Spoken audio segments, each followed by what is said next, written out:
Hi hello ಎಲ್ರಿಗೂ ನಮಸ್ಕಾರ. Welcome to Krupasuma vlog. Micro ಗ್ರೀನ್ಗಳು ಎಷ್ಟು ಪ್ರಯೋಜನಕಾರಿ?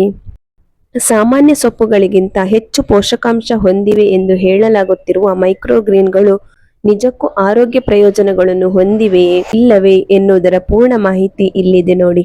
ಪ್ರಸ್ತುತ ಆಹಾರ ಲೋಕದಲ್ಲಿ ಹೆಚ್ಚು ಜನಪ್ರಿಯವಾಗುತ್ತಿರುವ ಪದವೆಂದರೆ ಮೈಕ್ರೋ ಗ್ರೀನ್ಗಳು. ಇವುಗಳನ್ನು ಸೇವಿಸುವುದು ಹೇಗೆ ಎಂಬುದು ಮಾತ್ರವಲ್ಲ, ಇದನ್ನು ಮನೆಯ ಕಿಚನ್ ಗಾರ್ಡನ್ ನಲ್ಲಿ ಹೇಗೆ ಬೆಳೆಸಬಹುದು ಎನ್ನುವಂತಹ ವಿಡಿಯೋಗಳು ಕೂಡ ಇನ್ಸ್ಟಾಗ್ರಾಂನಲ್ಲಿ ತುಂಬಿವೆ.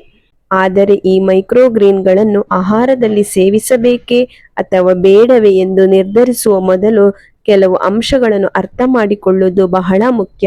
ಹಸಿರು ಮೈಕ್ರೋ ಗ್ರೀನ್ ಬೀಜಗಳು ಮೊಳಕೆಯೊಡೆದ ಒಂದೆರಡು ವಾರದಲ್ಲಿ ಎಲೆಗಳು ಕಾಣಿಸಿಕೊಂಡ ತಕ್ಷಣ ಕೊಯ್ಲು ಮಾಡುವ ಸಣ್ಣ ಸಣ್ಣ ಹಸಿರು ಎಲೆಗಳಿರುವ ಸೊಪ್ಪು, ತರಕಾರಿಗಳು, ಧಾನ್ಯಗಳು, ಗಿಡಮೂಲಿಕೆಗಳಂತಹ ವಿವಿಧ ಮೂಲಗಳಿಂದ ಮೈಕ್ರೋ ಗ್ರೀನ್ಗಳನ್ನು ಬೆಳೆಯಲಾಗುತ್ತದೆ.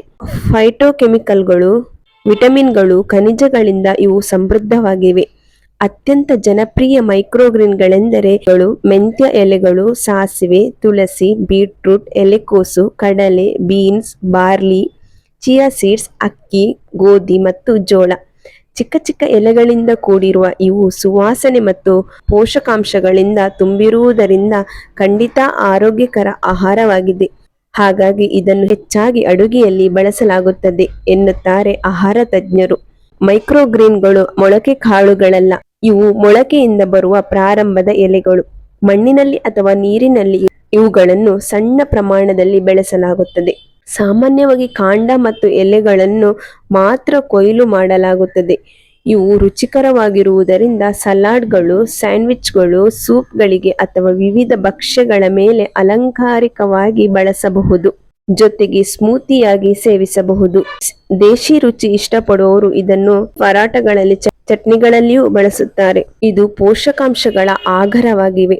ಸಾಮಾನ್ಯವಾಗಿ ದೊಡ್ಡ ಸೊಪ್ಪುಗಳಿಗಿಂತ ಹೆಚ್ಚು ಪೋಷಕಾಂಶಗಳನ್ನು ಹೊಂದಿರುವ ಮೈಕ್ರೋಗ್ರೀನ್ಗಳು ಫೈಟೋನ್ಯೂಟ್ರಿಯೆಂಟ್ಗಳು, ಉತ್ಕರ್ಷಣ ನಿರೋಧಕಗಳು, ಎ, ಸಿ, ಇ ಯಂತಹ ವಿಟಮಿನ್ಗಳು, ತಾಮ್ರ, ಮೆಗ್ನೀಷಿಯಂ, ಸತುವಿನಂತಹ ಖನಿಜಾಂಶಗಳಿಂದ ತುಂಬಿವೆ. ಇವು ದೇಹದ ಉರಿಯೂತ ಕಡಿಮೆ ಮಾಡುವುದಲ್ಲದೆ ಬ್ಯಾಕ್ಟೀರಿಯಾ ವಿರೋಧಿ ಗುಣಲಕ್ಷಣಗಳನ್ನು ಹೊಂದಿವೆ.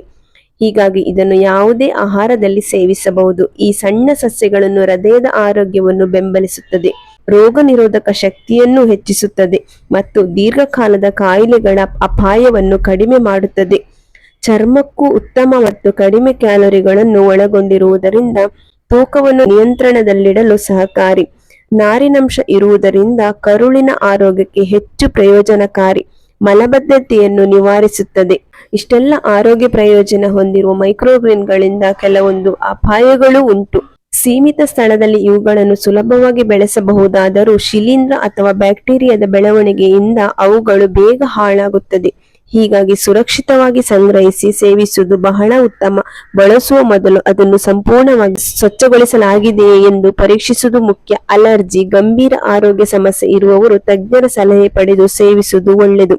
ಇದು ಬಜೆಟ್ ಸ್ನೇಹಿಯಾಗಿದ್ದು ಕಿಚನ್ ಗಾರ್ಡನ್ ನಲ್ಲಿ ರಾಸಾಯನಿಕ ಮುಕ್ತವಾಗಿ ಮತ್ತು ಹೆಚ್ಚು ಪೌಷ್ಟಿಕಾಂಶ ಭರಿತ ಸೊಪ್ಪನ್ನು ಶುದ್ಧ ಮಣ್ಣು ಮತ್ತು ಬೀಜಗಳಂತಹ ಕೆಲವೇ ವಸ್ತುಗಳನ್ನು ಬಳಸಿಕೊಂಡು ಸುಲಭವಾಗಿ ಬೆಳೆಯಬಹುದು. ಮೈಕ್ರೋಗ್ರೀನ್ಗಳನ್ನು ಬೇಯಿಸಿ ಅಥವಾ ತಾಜಾವಾಗಿಯೂ ಸೇವಿಸಬಹುದು. ನೋಡಿದ್ರಲ್ಲ ಫ್ರೆಂಡ್, ಇಷ್ಟೊಂದು ಸಣ್ಣ ಗಿಡಗಳಿಂದ ಎಷ್ಟೊಂದು ಆರೋಗ್ಯ ಪ್ರಯೋಜನಗಳಿವೆ ಎಂದು.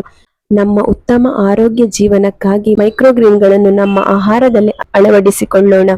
ಈ ಮಾಹಿತಿ ನಿಮಗೆ ಇಷ್ಟವಾಗಿದೆ ದಯವಿಟ್ಟು ನಮ್ಮ ಚಾನೆಲ್ನ ಸಬ್ಸ್ಕ್ರೈಬ್ ಮಾಡ್ಕೊಳ್ಳಿ, ಹಾಗೆ ಬೆಲ್ ಐಕಾನ್ನ ಕ್ಲಿಕ್ ಮಾಡಿ. Thank you.